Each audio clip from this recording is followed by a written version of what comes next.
In the previous Sarga, the resolve was made. King Daśaratha, guided by his gurus, had determined to perform the great Ashwamedha Yajna. The preparations had begun, but one question remained. Who shall preside over this sacred undertaking? In this Sarga, we witness how that answer unfolds. Not through command, not through power, but through the recognition of one whose very presence is aligned with Dharma. Etat chutva rahaha suto rajanidam abravit shruyatam tat pura vruttam purane cha maya shrutam. Rutvigbirupadishtoyam puravritto maya shrutaha Sanat Kumaro Bhagavan purvam katitavan katham. Ṛśyaśṛṅgam sannidhau rajam stava putragamam prati kashyapasya cha putrosti vibhandaka iti shrutaha.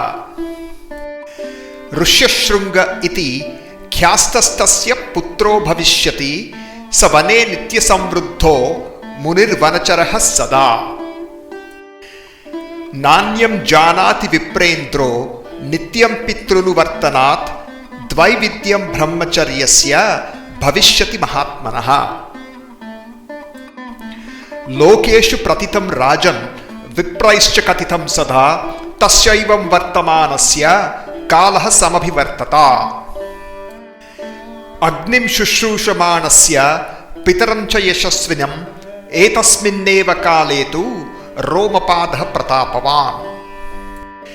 Angeshu pratito raja bhavishyati mahabalaha tasya vyatikramat ragyo bhavishyati sudarana. Anavrushtihi sughora vai sarvaloka bhayavaha anavrushthayam tu vruttayam raja dukkha samanditaha.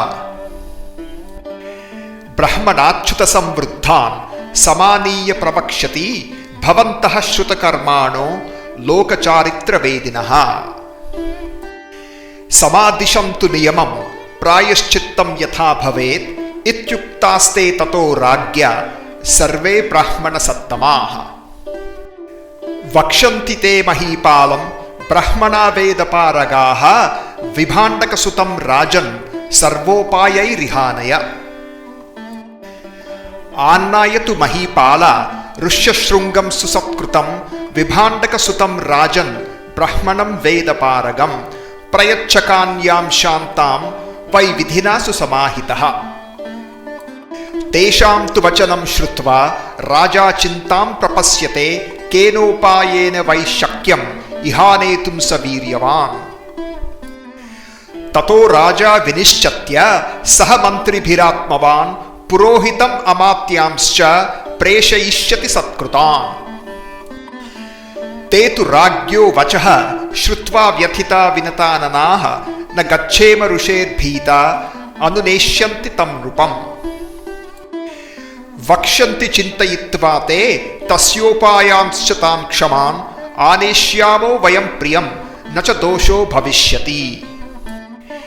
Evamam gadhipenaiva ganikabhirshayehe sutaha Anito varshayad devaha shanta chasmai pradiyate.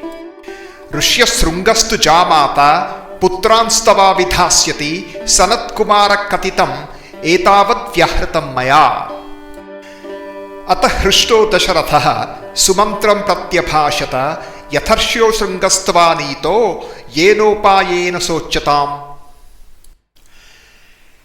Having heard Daśaratha's resolve, Sumantra approached him in private, and he said, O Rajan, what you intend to undertake has been spoken of before.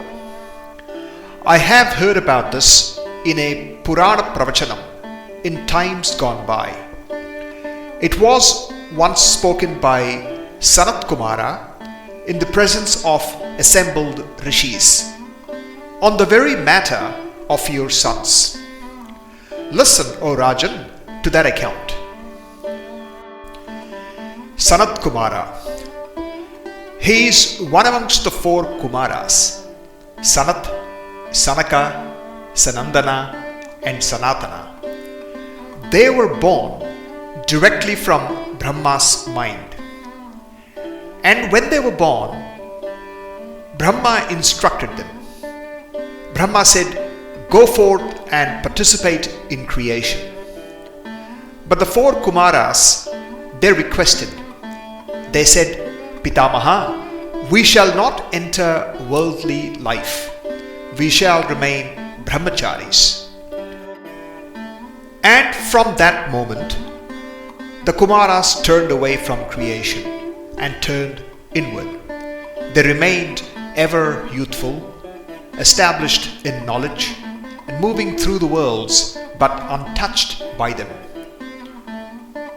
Sumantra then continued. In that narration, a lineage was described, the lineage of Kashyapa Prajapati. Similar to the four Kumaras, there were 8 Prajapatis that were also the Manasaputras of Srishtikarta Brahma. Kashyapa Prajapati is one amongst those 8 great Prajapatis. They were Marichi, Atri, Aṅga-deśa, Pulastya, Pulaha, Kratu, Vasishta and Kashyapa. The Prajapatis were entrusted with the work of creation. Kashyapa Prajapati became the source of many lineages. From him were born the Devatas, the Asuras, the Nagas, the Garudas. Sumantra then continued to narrate that among Kashyapa's descendants was born a sage by the name of Vibhandaka. To him, a son was born called Ṛśyaśṛṅga. And he continued, Ṛśyaśṛṅga was raised in the forest in complete isolation. He knew nothing of the world beyond his father. He lived in discipline, in restraint, in uninterrupted brahmacharya. Time passed and his name became known among those who understood. At that time, in the kingdom of Aṅga, there ruled a king called Romapada. Through a transgression, a great imbalance arose. The rains had ceased, the land suffered, and the people struggled. Romapada, the king of Aṅga, was distressed. He gathered some learned Brahmanas and asked them, "What must be done?" And all the Brahmanas, they answered, "Bring Ṛśyaśṛṅga, the son of Vibhandaka, bring him here with honor. And further, give to him your daughter Shanta in marriage." The path was clear, but the king paused. How can such a one be brought? For Ṛśyaśṛṅga, untouched by the world, could not be approached in the usual way. And so, a method was devised. He could not be compelled. He would be gently drawn. Through carefully chosen women, he would be led from the forest into the world, into the kingdom of Romapada. And when he arrives, the rains will fall, the land will be restored, and thus he will become the king's son-in-law, and sons will be born. Sumantra then concluded, "This is the account, O Rajan, as was once narrated by Sanat Kumara himself."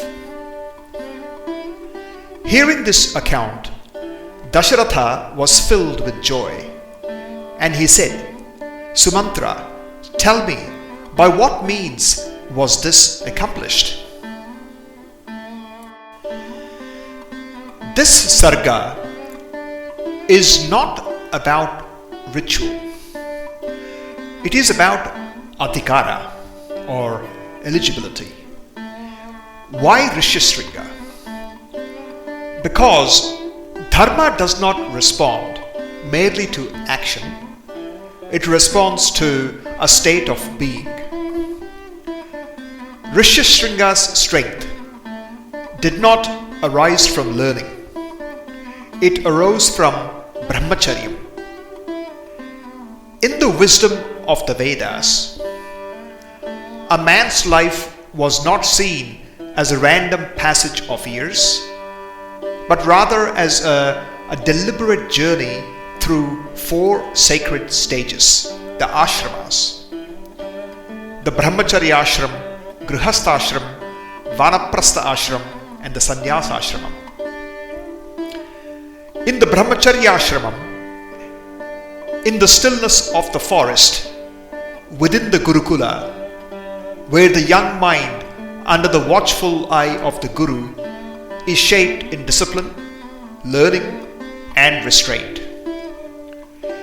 In grihastha ashramam, in the heart of the society, amidst the community, where one steps into the world upholding dharma through family, duty, and contribution, becoming the very pillar that sustains all life around him.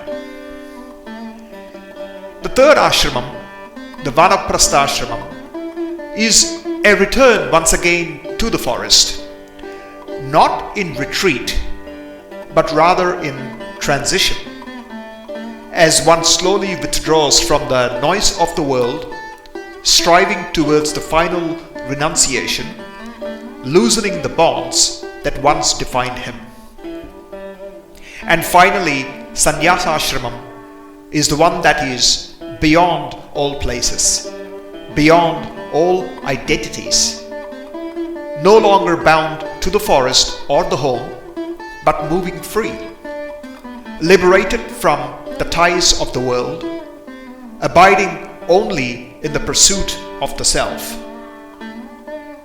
This was not merely a philosophy, but rather a way of living, guiding a man's conduct through every phase of his life. And in the age of the Treta Yugam, this was not merely the path of an individual, it was the very design of society itself. Life itself moved like a wheel of dharma, from the outer movement of learning to the fullness of the worldly life, to the quiet return inward, and finally to that which lay beyond all movement. Each stage a spoke in this sacred wheel, and at its very center sat the sannyasi, still unmoving but established in Satyam, not apart from the society, but rather its very axis.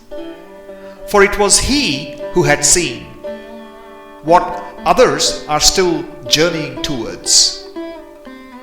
And so the people did not merely respect him, they venerated him, not for what he possessed, but rather for what he had become free from. In him, they saw the culmination of their own path.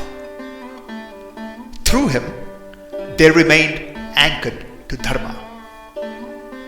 Thus, the wheel turned, yet never lost its center, and a civilization flourished, not in distraction, but in alignment with the highest truth. When energy is not scattered outward, it gathers, and what gathers begins to illumine. From such a life emerges tapo-shakti, not as a display, but rather as a presence. The Katha Upanishad declares, it says, Swayam bhuhu swayam paranchi Vyatrunat tasmat paranga Pashyatina antaratman. Kaschid dhiraha amrutatvam icchan avruta chakshuhu pratyaga atmanam ekshata. Swayambhu, the self-born, had set the doors of the body to face outward. Therefore, the soul of a man gazeth outward, and not at the self within. Hardly a wise man here and there, desiring immortality, turneth his eyes inward, and seeth the self within him. And so, we must see clearly. We do not perceive Satyam, the world as it truly is. We see only from our level of Chaitanya, as we are here and now. A restless mind cannot perceive stillness. A scattered mind cannot perceive the truth. In our tradition, this is called svastata, to be established in oneself. The more the mind becomes outward or bahirmukha, the further one moves from this true self. The more it becomes inward or antarmukha, the closer one comes to the Atman. The quieter the mind becomes, the less it stands between you and what you truly are. Ṛśyaśṛṅga lived in such stillness that his very presence restored balance, not through action, not through effort, but just simply through being. And this is what has been lost in Kali Yuga. Yet, through narratives such as this, we are reminded of what is still possible.